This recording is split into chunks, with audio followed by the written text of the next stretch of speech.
President, this is your seat we have for you right here. How are you? Nice to I'm see very good. Nice to see you. We met at Mar-a-Lago a couple weeks ago. I remember. Yeah, you complimented my face. I really do appreciate it. Your beauty. Thanks for sitting down. I really do appreciate Okay. it. So I know you don't have a lot of time, so I'll just we'll jump right in. Okay, good. We had a couple polls we went over on our show IRL. Young people, surprisingly, immigration is a top issue for them now. I was talking to a young guy, he's 26. He says he's watching what's going on in New York. He owns a business. He can't afford to buy his own house. He struggles to be able to support a family. And I know that you've said that there's going to be the largest deportation effort in your next term. How do we do it? So millions and millions of people are coming into our country, and it's not necessarily exactly what we want or had in mind. They have open borders where people just flow in. And many of those people are coming from prisons. Many of those people, frankly, are murderers and they're drug dealers, and they're coming from mental institutions, and they're coming from places that are not going to work very well. It's not going to be very good for our country. So we're going to start with that, and we have to get them out. No country can sustain what we're going through. I believe the number is 15, 16 million, could even be 17 million people right now. That's more than that's bigger than almost all of our states. I think it's freaking out young people. How do we do it, though? I mean, is it going to be new personnel? It will really be done with local police. You know, the respect has been taken away. The honor has been taken away from our police forces. They're not allowed to do anything. And whether it's libertarian or not libertarian, you have to have law and order. You can't have 500 people walking into a department store and just walking out with everything they have. And we have to give honor and respect back, and I believe immunity, because so often when a police person does their job, they end up with no pension, they end up with no house, they end up with no family. Everything's taken away from them. They have to get their own lawyer. So we're going to give them back their dignity and their strength. The local police know the criminals that we're talking about. They know their first name, their middle name, and their last name. They know everything about them. And we're going to have to let them do that. And they will bring them in. We have no choice. And these are in many cases, and this is from all over the world, not just South America, which is big enough, but they're coming in from the Congo. They're coming in from all parts of Africa. They're coming in from all parts of Asia. And it's an invasion into our country. And no country can handle this. So we're going to have them taken out. Local police, we're going to work very closely with the local police. And it's been done before. We had Dwight Eisenhower, believe it or not, did the biggest deportation. He pretty much stopped it. Strange that we mentioned Eisenhower because you don't think of him that way, but he did a massive deportation where people were pouring in. The next big question that we get a lot is, there's two components to this. The first is many of the libertarians here, we want to see firings. We want to see in the bureaucracy corrupt individuals, the bloat. On top of that, without getting into the specifics for obvious reasons, the things that they're doing to you with the court system is not just to you. It is to me. It is to everyone who voted for you in 2020. It's true. Are we going to get some good personnel in as Attorney General, Deputy Attorney General, and in the CIA, and see some prosecutions? So we had some great people because our trade numbers were fantastic. The jobs we did on trade, the jobs we did, frankly, in the military underneath the terrible television generals who were absolutely terrible, but we have incredible people. We defeated ISIS, and we had no new wars because they were concerned with us. I had no wars at all. I finished off a war that we were in for 20 years, but we had no wars. And we have to get the right people. It's all about the people. So when I first came here, I was only in Washington 17 times in my life. All of a sudden, I'm president. And I really knew nobody. I relied on people. Some were good, some were rhinos, some gave us some bad advice. And generally speaking, we had very good people. But we had some that we have to do better. Attorney General, we have to get a great Attorney General. And I'd work with the Libertarian Party on that. I think it's very good because, I view the Libertarian Party as almost a party of common sense, largely of common sense. And I say that about the Republican Party, too. We're a party of common sense. You want borders, but you want fairness. You want a lot of things that a lot of other people don't talk about. So we will work with a lot of people to get the right people in. The difference is I now know sort of everybody. Yeah. And I'm not having to be relying on people that I didn't know very well and listen to their recommendations.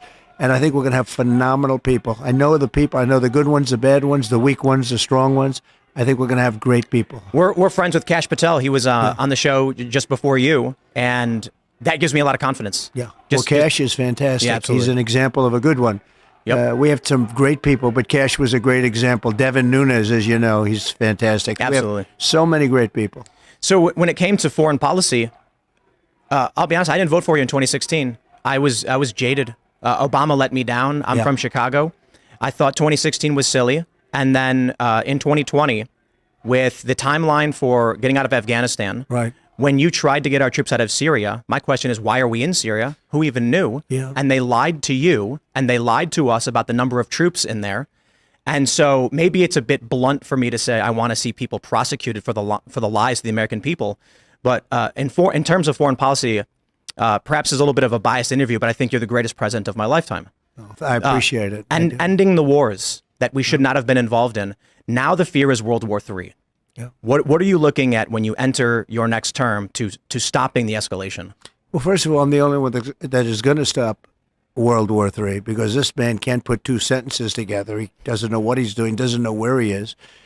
And amazingly, it seems like he's going to be running. You know, it's a lot of people say, do you think he'll make it to the starting gate? Well, we'll see what happens. But if you look at Viktor Orban, because we don't want to see wars. I don't want to see wars. I was in no wars other than we finished a war with ISIS, and we completed it, 100% complete. But I don't want to see wars. I think it's so horrible, so unnecessary, so costly in terms of lives and money in that order, and destroying these countries. You know, you're destroying culture. When you look at Ukraine, that would have never happened if I were president. You look at the October 7th attack on Israel, it would have never happened. I look at your policies, I see secure the borders, bring jobs back. I look at the Democrats and many Republicans, and it's foreign war and foreign expansion. That's right. What is that? I think it's just a failed mentality. It's crazy. You can solve problems over a telephone. Instead, they start dropping bombs. I see recently they're dropping bombs all over Yemen. You don't have to do that. You can talk in such a way where they respect you and they listen to you. Viktor Orban of Hungary, you know, the leader, they call him a strong man. Who cares if he's a strong man or not a strong man? He's a very powerful guy. He said the problem the world has is that Donald Trump is no longer president. When he was president, China didn't play around, Russia didn't play around, nobody played around, and we had no problems. Today, the whole world is on fire. I heard that funny, there's a conversation from a phone call where you said that there was they maybe thought there was a 5% chance you'd nuke them. That's and so they kept them in line. It's kind of scary to think about, but you take a look at the weakness we have now with Ukraine and the money that we are wasting. You know, I'll bring it back to the economy. This young guy I was talking to about immigration. Actually, I'll put it this way: there's a viral video where a young man's screaming that we're sending hundreds of billions to a country no one's ever heard of, right, and young people are hurting in this country. Do you see any direct economic policy that is on your list for 2025? Direct economic, but also direct in terms of warfare. We're spending hundreds of billions of dollars all around the world. But when you look at Ukraine, we're giving all of this money. Europe, which is much more affected by that war than us, is spending just a tiny fraction of what we're spending. And you say, does anybody at least get involved in this? But more importantly, I will end that war. I'll get it ended. Putin respects me. Zelensky respects me. I know all the players. And I want to get that war ended. It's a horrible war. It's a terrible, there's no good war, but that's a horrible war. And to think it would have never started. It would have never started. If the election turned out like it should have turned out, that war would have never started. I mean, and you know, the number of lives we're talking about is far greater than the numbers that you hear. When they blow up a town, or when they blow up these buildings, these massive buildings, surprisingly, I mean, these are big. That was my business. These are big, powerful buildings. And they come tumbling down to the ground and they say nobody was injured.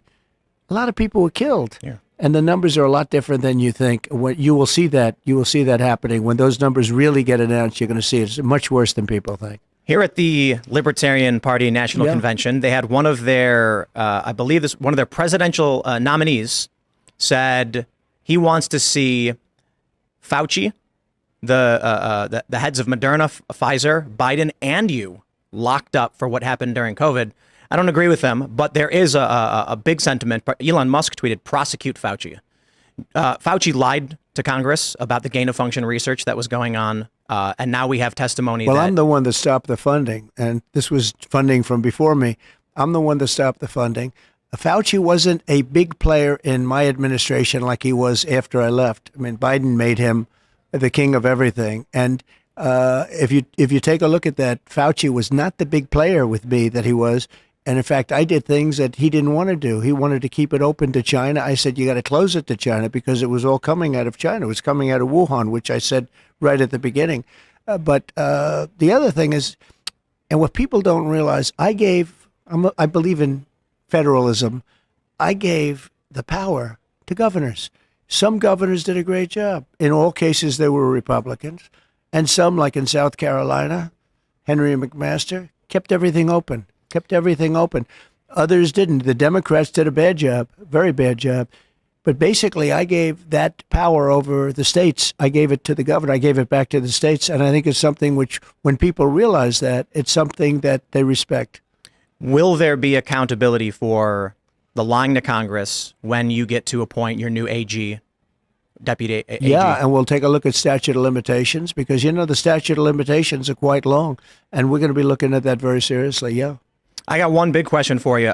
So part of my family comes from Korea. Good. And you did what I think is one of the most tremendous things. You crossed the demilitarized zone into North Korea with no security as a sign of goodwill and peace with the hostile nation. And I've had people tell me it never happened. So I think people need to know about it. And I'm wondering if you can just tell me how did that happen? How did it come to be? And it hasn't happened since. Yeah. And when I met with, with the handoff, you sort of meet with the previous president for a period of time. The meeting lasted for quite a while. With President Obama, you sit in the Oval Office and you talk, and the press is outside, and you talk for a little while. He said the single greatest threat we have is North Korea. And I said, have you called them? Have you tried to talk to them? Little things like that. And didn't matter what the answer was. He felt that was the single biggest threat in the world was North Korea. And as you know, there was certain hostility when I first started, and all of a sudden it boiled down to something that was very beautiful, the way it happened. And I got along with him very well. And I will say that if Hillary won that race, you would have had a nuclear war and millions of people would have been killed.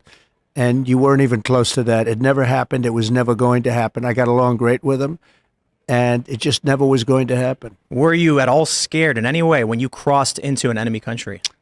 Well, I wouldn't say that Secret Service was thrilled. And in those blue buildings, there were lots of people in those buildings that I looked at. The two blue buildings on each side with the windows. And I looked in those windows, and there were a lot of things happening in those. Someday I'll tell you about it. But no, I felt very safe. I felt my relationship with him, as you know, was very hostile. Little Rocket Man and all that. But then all of a sudden it morphed. He respected me. I respected him.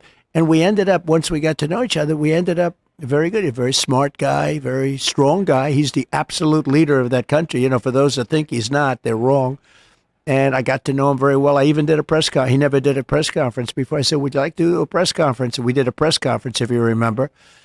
And then he said, that's the end of the press conference. And boom, everybody was pretty radically thrown out. But it was a press conference, the only press conference he's ever done. I got along with him great. We had no nuclear war. You would have had a nuclear war guaranteed. And you won't if we have the right president, if we have somebody that knows what he's doing, you're not going to have World War III. If, on the other hand, we don't, you're going to end up in World War III, and it's going to be a war like no other because of the power of weaponry. Many have actually been saying we're already in it. The Hill published a piece saying we are in World War III and Biden is losing it. And so my hope is I don't see any logical path for a Biden presidency to fix the economy, to fix anything. He can't fix any. He can't fix himself. Yeah. Can't fix anything. He had a new one the other day, Pack-a-lack-a-lack. I don't know if you saw that. He was muttering on TV, something like that. Now, crypto. By the way, I just so you know, I know all the leaders. They're at the top of their game. They're sharp. They're tough. They're smart.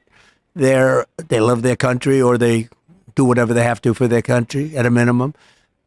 And when they see this guy come in, I think they can't believe it. I know they can't believe it. It's not the right person. So we'll do a couple quick ones. We don't have much time. You announced you're taking cryptocurrency. What we're doing is we're backing it as a form of, as a field. And we have to, because otherwise somebody else is going to be doing it from another country. And as you know, they're already trying. And it's going to happen, and we're going to help it happen. And it's something that can be very good. I think it can be very good. No central bank digital currencies. No digital, no central bank. And one more big one. Will you pardon Julian Assange?